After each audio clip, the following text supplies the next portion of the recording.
ایمان کی کیفیت یہی ہوتی ہے حتیٰ کہ وہ کامل ہو جاتا ہے۔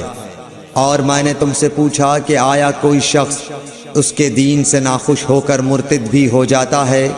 تم نے کہا نہیں۔ تو ایمان کی خاصیت بھی یہی ہے، جن کے دلوں میں اس کی مسرت رچ بس جائے وہ اس سے لوٹا نہیں کرتے۔ اور میں نے تم سے پوچھا کہ آیا وہ کبھی عہد شکنی کرتے ہیں؟ تم نے کہا نہیں۔ پیغمبروں کا یہی حال ہوتا ہے، وہ عہد کی خلاف ورزی نہیں کرتے۔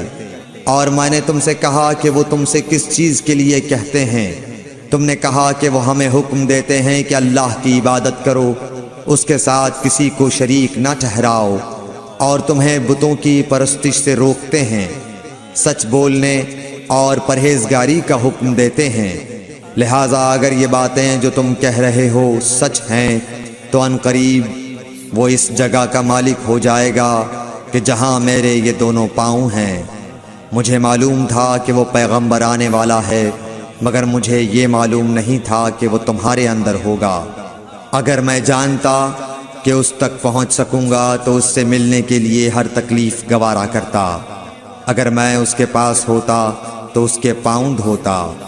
ہرقل نے رسول اللہ صلی اللہ علیہ وسلم کا وہ خط منگایا جو آپ نے وحیہ کلبی رضی اللہ تعالیٰ عنہ کے ذریعے حاکم بصرہ کے پاس بھیجا تھا، اور اس نے وہ ہرقل کے پاس بھیج دیا تھا۔